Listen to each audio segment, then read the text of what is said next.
यानी chemical reaction and equation, ठीक है, जो कि क्लास 10th का है। इसमें अगला जो हमारा पार्ट है वो है ऑक्सीडेशन और रिडक्शन रिएक्शन। इससे पहले मैं आपको टाइप्स ऑफ रिएक्शन में सारे रिएक्शन पढ़ा चुका हूँ। जिन बच्चों ने वो वीडियो नहीं देखी वो जाकर प्लेलिस्ट में जाकर देख सकते हैं मेरी वीडियोस। तो ऑक्सीडेशन रिएक्शन क्या होती है? Oxidation reaction the addition of oxygen और removal of hydrogen from a substance is called oxidation reaction. यानी वह रिएक्शन वह अभिक्रिया जब किसी सब्सटेंस में, किसी पदार्थ में ऑक्सीजन ऐड होता है, एडिशन यानी ऐड होता है यानी ऑक्सीजन जुड़ जाता है उससे, या फिर हाइड्रोजन रिमूव हो जाता है यानी हाइड्रोजन उस सब्सटेंस में से, उस पदार्थ में से हाइड्रोजन हट जाता है। तो इन दोनों ही प्रोसेस को हम क्या बोलते हैं? Oxidation reaction. यानी अगर किसी सब्सटेंस में ऑक्सीजन जुड़ रहा है तो भी वो ऑक्सीडेशन रिएक्शन है, अगर किसी सब्सटेंस में से हाइड्रोजन निकल रहा है तो भी वो ऑक्सीडेशन रिएक्शन है, ठीक है। तो ऑक्सीडेशन की दो पहचान है। इसी तरीके से रिडक्शन रिएक्शन ठीक इसका उल्टा है। एडिशन ऑफ हाइड्रोजन और removal of oxygen from a substance is called reduction. यानी अगर किसी सब्सटेंस में हाइड्रोजन जुड़ रहा है, किसी पदार्थ में हाइड्रोजन जुड़ रहा है, उसमें क्या था? हाइड्रोजन हट रहा था, उसमें ऑक्सीजन जुड़ रहा था, इसमें हाइड्रोजन जुड़ रहा है, और रिमूवल ऑफ ऑक्सीजन या फिर ऑक्सीजन निकल रहा हो, यानी उसमें से ऑक्सीजन हट रहा हो, निकल रहा हो, वहां पे क्या निकल रहा था? हाइड्रोजन निकल रहा था, यहाँ पर ऑक्सीजन निकल रहा है। तो अगर किसी सब्सटेंस में हाइड्रोजन जुड़ रहा है या फिर उसमें से ऑक्सीजन निकल रहा है तो उस रिएक्शन को हम बोलते हैं रिडक्शन रिएक्शन, ठीक है। तो ये इसका एग्जांपल है। जैसे कॉपर है, कॉपर को अगर हम जलाते हैं, यानी जलाने के लिए मैंने आपको पहले ही बता रखा है ऑक्सीजन से रिएक्शन करना, ऑक्सीजन का होना शर्त होता है, जरूरी होता है। तो यानी वो जलाने का मतलब यानी वो सब्सटेंस ऑक्सीजन से रिएक्शन करता है।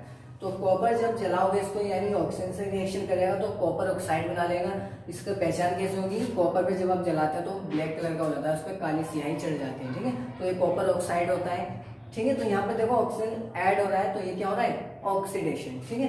इसी तरह से जब आप इस कॉपर ऑक्साइड में से ऑक्सीजन हटाते हो, यानी जब आपका कॉपर ब्लैक कलर का हो जाता है, उसको वापस कॉपर कलर में लाना चाहते हो तो आप क्या करोगे? आप उसको साफ करते हो या फिर किसी भी तरीके से ऑक्सीजन उसमें से हटाना पड़ता है। तो हटाने के लिए एक रिएक्शन है, इसमें क्या करते हैं? कॉपर ऑक्साइड को हम हाइड्रोजन से रिएक्शन करवा देते हैं, और हाइड्रोजन से रिएक्शन करवाने के बाद क्या करता है? हाइड्रोजन ऑक्सीजन के साथ जुड़कर वाटर बना लेता है, यानी जल बना लेता है, ठीक है। ये लिक्विड होता है, और जब हाइड्रोजन वाटर के साथ कंबाइन होकर मिलकर जल बना लेगा तो यानी ऑक्सीजन इसमें से हट गया, ऑक्सीजन हट गया तो बचा क्या? कॉपर। तो ऑक्सीजन का हटना क्या होता है? रिडक्शन। या फिर ऑक्सीजन में देखो पानी, ऑक्सीजन में देखो हाइड्रोजन जुड़ रहा है तो वो भी क्या हो गया? रिडक्शन। हाइड्रोजन का जुड़ना भी रिडक्शन होता है या फिर ऑक्सीजन का हटना भी रिडक्शन होता है। कॉपर में से ऑक्सीजन हट रहा है तो ये हो गया रिडक्शन रिएक्शन और ये हो गया ऑक्सीडेशन रिएक्शन, और इन दोनों को हम आपस में मिलाकर बोलते हैं रेडॉक्स रिएक्शन। इसमें आता है कोरोजन। कोरोजन क्या होता है? When a metal is exposed to air, moisture, water और acid etcetera, a layer of oxide is formed which weakens the metal and hence metal said to be corroded। यानी corrosion एक process है। इसमें क्या होता है? जब कोई मेटल एयर के सामने या मॉइस्चर के सामने, मॉइस्चर यानी नमी, वाटर के सामने, वाटर के आगे या फिर एसिड में, जब किसी मेटल को हम पानी में रख देते हैं या खुले में ऐसे एयर में खुले में छोड़ देते हैं तो कुछ टाइम बाद क्या होता है? उस मेटल के ऊपर ऑक्साइड की लेयर बन जाती है, यानी ऑक्साइड की एक परत चढ़ जाती है। इसका मतलब क्या? वो मेटल ऑक्सीजन से रिएक्शन करेगा भाई, क्योंकि एयर में ऑक्सीजन होती है, मॉइस्चर में यानी नमी में ऑक्सीजन होती है, वाटर में ऑक्सीजन होता है, ठीक है। तो वो ऑक्सीजन से रिएक्शन कर जाता है जिसकी वजह से ऑक्साइड की एक लेयर बन जाती है मेटल के ऊपर ही, धातु के ऊपर ही, ठीक है। तो जिससे क्या होता है? वो ऑक्साइड की लेयर क्या करती है? वो मेटल को वीक कर देती है, यानी कमजोर कर देती है, ठीक है। तो इसी कमजोर होने को बोलते हैं कि मेटल क्या हो गया? कोरोड हो गया, यानी मेटल खराब हो गया, धातु खराब हो गया। तो इस पूरे प्रोसेस को हम क्या बोलते हैं? कोरोजन। यानी जब कोई मेटल एयर में एक्सपोज किया जाता है, उसको हवा में रखा जाता है तो उससे क्या होता है? उस पर एक ऑक्साइड की परत चढ़ जाती है जिससे धातु जो है कमजोर हो जाता है। इस प्रक्रिया को हम कोरोजन कहते हैं, ठीक है। इसका एक एग्जांपल है, जैसे ये ना, इसके केमिकल इक्वेशन मैंने लिखी है। आयरन जो है Fe, वो एयर में इसको मैंने खुले में छोड़ दिया। आपने देखा भी होगा जब लोहे की किसी भी चीज को हवा में खुला छोड़ देते हैं या छत पर तो कुछ टाइम बाद उस पर जंग लग जाती है, ठीक है। तो ये रस्टिंग ऑफ आयरन उसकी केमिकल इक्वेशन है। आयरन को हमने एयर में रखा, एयर में ऑक्सीजन से इसलिए रिएक्शन की तो फेरिक ऑक्साइड बन गया। तो ये फेरिक ऑक्साइड क्या है? ये आयरन पर एक जो लेयर चढ़ जाती है उसी लेयर को, यानी ब्राउन कलर की लेयर होती है उसी को हम बोलते हैं फेरिक ऑक्साइड, ठीक है। तो ये सब बोलते हैं रस्टिंग ऑफ आयरन, यानी जंग लगना लोहे पर। इसी तरीके से कुछ और एग्जांपल है, ब्लैक कोटिंग ऑन सिल्वर, यानी जब सिल्वर मेटल को एयर में एक्सपोज करके रखोगे आप या मॉइस्चर में, तो उस पर एक ब्लैक कलर की कोटिंग यानी ब्लैक कलर की परत चढ़ जाती है, काले कलर की, ठीक है। इसी तरीके से अगर कॉपर है तो कॉपर पे किस कलर की हो जाएगी, ग्रीन कलर की। जब हम कॉपर को पानी में रख देते हैं, ठीक है, अभी रख के देखते हैं तो वो कॉपर ग्रीन कलर का हो जाता है, उसमें ग्रीन कलर की परत चढ़ जाती है। तो ये सारे किसके एग्जाम्पल है, कोरोजन के, ठीक है।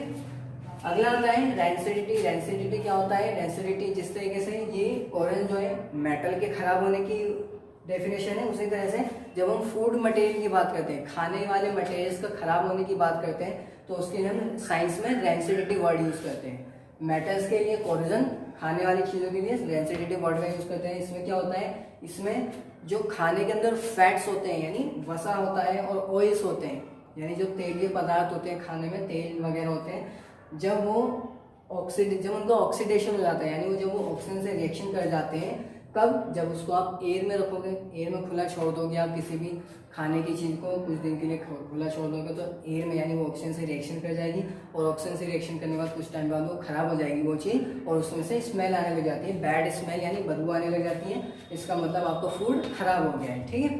तो इसी प्रोसेस को हम बोलते हैं रेंसिडिटी। तो oxidation of fats and oils when exposed to air is called rancidity. It leads to bad smell and bad taste of food. यानी जब किसी खाने वाले पदार्थ को वायु में रख दिया जाता है तो उसका फैट यानी वसा का ऑक्सीडेशन यानी ऑक्सीकरण हो जाता है, जिसकी वजह से खाने के अंदर से बदबू आने लग जाती है और खाना खराब होने लग जाता है। इस प्रक्रिया को हम क्या बोलते हैं, रेंसिडिटी। इसी के ऊपर एक क्वेश्चन पूछा जाता है कि जो हमारे चिप्स के पैकेट्स होते हैं उसमें नाइट्रोजन गैस क्यों भरी जाती है, आर्गन गैस क्यों भर के रखी जाती है, ठीक है। वो इसलिए भर के रखी जाती है, अगर उसमें नाइट्रोजन या आर्गन गैस नहीं भरेंगे तो वो जो खाना है, जो भी उसमें चिप्स वगैरह है, उससे ऑक्सीजन रिएक्शन कर जाएगा। ऑक्सीजन रिएक्शन कर जाएगा तो ऑक्सीडेशन हो जाएगा उस खाने का, ऑक्सीडेशन हो जाएगा तो वो खाना यानी चिप्स वगैरह खराब हो जाएंगे और उसमें से बदबू आने लग जाएगी, और उससे अगर हम खा लेंगे तो हम बीमार भी पड़ सकते हैं, ठीक है। तो इससे बचने के लिए क्या करते हैं, वो चिप्स का पैकेट इतने दिनों तक ग्रोसरी शॉप पर लटका रहता है, खराब नहीं होता है, कि ऐसा क्या होता है। तो नाइट्रोजन गैस या आर्गन गैस क्या होती है, आर्गन गैस या नाइट्रोजन गैस जो होती है N2, ये निष्क्रिय गैस होती है। निष्क्रिय गैस यानी नोबल गैस होती है, ये किसी से भी रिएक्शन नहीं करती, किसी से अभिक्रिया नहीं करती, जैसे कि हमने अभिक्रिया के बारे में, रिएक्शन के बारे में पढ़ा है। तो ये ऐसी गैस है नाइट्रोजन और आर्गन जो किसी से अभिक्रिया नहीं करती और ना ही किसी को करने देती। तो जब हम चिप्स के अंदर इन गैस पे नाइट्रोजन या फिर आर्गन गैस को भर देते हैं तो ये चिप्स से तो रिएक्शन करेंगे ही नहीं, क्योंकि निष्क्रिय है यानी नोबल गैस है, किसी से भी रिएक्शन नहीं करेंगे। साथ साथ जो ऑक्सीजन चिप्स के ऊपर रिएक्शन करने आएगा, यानी जो आपको खाने का मटेरियल है उससे अगर ऑक्सीजन रिएक्शन करने आता है तो ऑक्सीजन को भी ये रिएक्शन करने से रोक देता है, ठीक है। यानी खुद ही ऑक्सीजन से रिएक्शन करके कुछ और बना लेता है और ऑक्सीजन को फूड पर अटैक नहीं करने देता है, जिससे आपका फूड खराब नहीं होता। इसलिए चिप्स के पैकेट्स में नाइट्रोजन गैस को भरी जाती है।